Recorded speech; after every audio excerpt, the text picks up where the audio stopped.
तो बच्चों, कैसे हो आप लोग। स्वागत है आपका हमारे YouTube channel royal maths academy में। और बच्चों, हमारे जो भी एस्पायरेंट एसएससी की, बैंक की या रेलवे की प्रिपरेशन कर रहे हैं बच्चों, या जो भी बच्चों हमारे स्टेट सर्विस के जो एग्जामिनेशन होते हैं, जैसे एमपीपीएससी होगा, यूपीपीएससी होगा, जो भी स्टेट लेवल के एग्जामिनेशन का प्रिपरेशन कर रहे हैं बच्चों, उनके लिए मैं इस लेक्चर में लेके आया हूँ बच्चों बौद्ध धर्म। मतलब इस लेक्चर में हम बच्चों कवर करने वाले हैं बौद्ध धर्म का आधा पार्ट। 2 लेक्चर में बच्चों हम पूरा का पूरा बौद्ध धर्म पढ़ लेंगे। ठीक है बच्चों, एक स्टोरी की तरह आपको पूरी कहानी सुनाऊंगा। तो चलिए बच्चों, बिना देर करे स्टार्ट करते हैं। तो बच्चों, सबसे पहले अगर हम बौद्ध धर्म की बात करें तो कुछ सिंबल याद रखो बच्चों। जो महात्मा बुद्ध है, यानी गौतम बुद्ध नाम से भी जिनको जाना जाता है बच्चों, इनको लाइट ऑफ एशिया, है ना, एशिया का प्रकाश पुंज भी कहते हैं बच्चों। ये बात आप याद रखना। अब चलिए बच्चों, चलते हैं इनके जन्म की तरफ। तो बच्चों, जो गौतम बुद्ध का जन्म था बच्चों, वो 563 ईसा पूर्व में, है ना, 563 ईसा पूर्व में कहां पे, लुम्बिनी जो कपिल वस्तु में पड़ता बच्चों, वहां पर हुआ था। समझ गए। तो पहला फैक्ट क्या याद रखना है, गौतम बुद्ध का जन्म 563 ईसा पूर्व में कपिल वस्तु में लुम्बिनी नामक जगह पर हुआ था।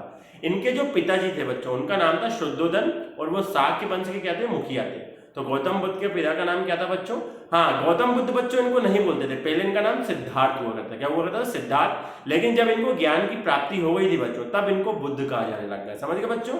तो सिद्धार्थ के पिता का नाम क्या था बच्चों, शुद्धोधन, और वो शाक्य वंश के क्या थे, मुखिया थे बच्चों।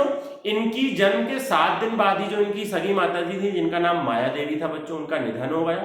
तो इनका जो पालन पोषण है बच्चों, वो उनकी सौतेली माता ने करा, जिनका नाम क्या था बच्चों, प्रजापति गौतमी था, है ना। तो मतलब इनका जो लालन पालन है वो किसने करा था, इनकी सौतेली माता ने, प्रजापति गौतमी ने। ठीक है बच्चों।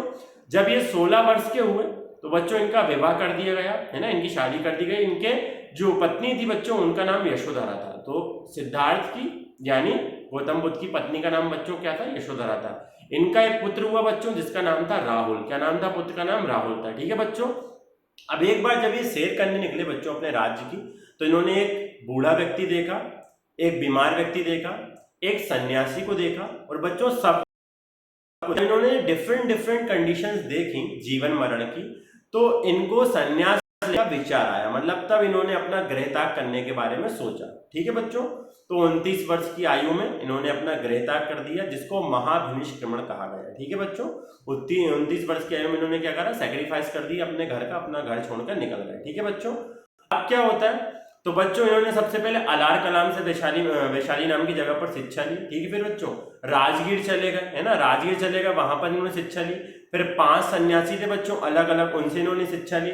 उसके बाद बच्चों 6 वर्ष तक बिना अन्न जल ग्रहण करे इन्होंने क्या करा बच्चों, तपस्या करा। तो 35 वर्ष की आयु में, है ना, जिसको हम बोलते हैं फल्गु या निरंजना नदी के किनारे बच्चों, पीपल के वृक्ष के नीचे इनको ज्ञान की प्राप्ति हुई। समझ गए बच्चों, ज्ञान की प्राप्ति हुई किसके नीचे, बोधि वृक्ष बोलते हैं इसको, या पीपल का वृक्ष बोलते हैं बच्चों। कब, 35 वर्ष की आयु में 6 साल तक कंटिन्यू बिना अन्न जल ग्रहण करे जब गौतम बुद्ध ने क्या करी बच्चों, तपस्या करी। और तभी से ये सिद्धार्थ से क्या कहला, बुद्ध कहला है। समझ गए बच्चों। तो सिद्धार्थ से बुद्ध इनका नाम कब पड़ा, जब इनको ज्ञान की प्राप्ति हुई। ठीक है बच्चों।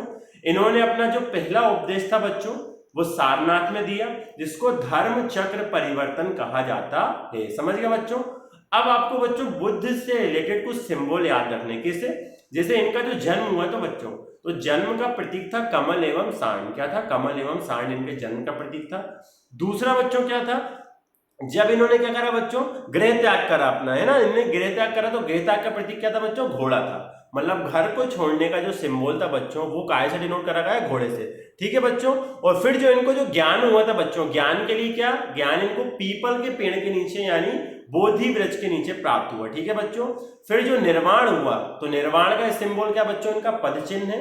और फिर जो इनकी मृत्यु हुई बच्चों, मृत्यु को स्तूप से डिनोट किया गया है। समझ गए बच्चों। तो जन्म का आपका हो जाएगा कमल एवं सांड, गृह त्याग के हो जाएगा बच्चों घोड़ा।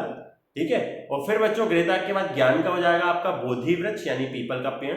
फिर बच्चों निर्वाण का हो जाएगा पद चिन्ह, और बच्चों मृत्यु का हो जाएगा स्तूप। समझ गए बच्चों। तो ये बौद्ध धर्म से रिलेटेड क्या थे बच्चों, कुछ इंपॉर्टेंट फैक्ट थे। और जो सेकंड पार्ट है बच्चों, उसमें हम कवर करेंगे बौद्ध संगतियां कहां पर हुई, प्रथम, दूसरी, तीसरी, चौथी, है ना, कालाशोक कब था, बिंबिसार कब था। ठीक है बच्चों। और फिर कवर करेंगे किस तरीके से बौद्ध धर्म 2 भागों में बढ़ गया। ठीक है बच्चों। तो वो लेक्चर के सेकेंड पार्ट में। तो बच्चों अगर लेक्चर पसंद आया हो तो लेक्चर को लाइक कर देना, और बाकी एस्पायरेंट के साथ भी शेयर कर देना बच्चों, ताकि उनको भी क्या मिल पाए बच्चों, है मिल पाए। Thank you guys. Have a nice day. और अगर अभी आप हमारे चैनल पर नए हो तो चैनल को सब्सक्राइब कर लो और बेल के आइकॉन पर प्रेस कर लो ताकि हमारे वीडियो की लेटेस्ट नोटिफिकेशन आप तक पहुंचती रहे। बच्चों, हैव अ नाइस डे।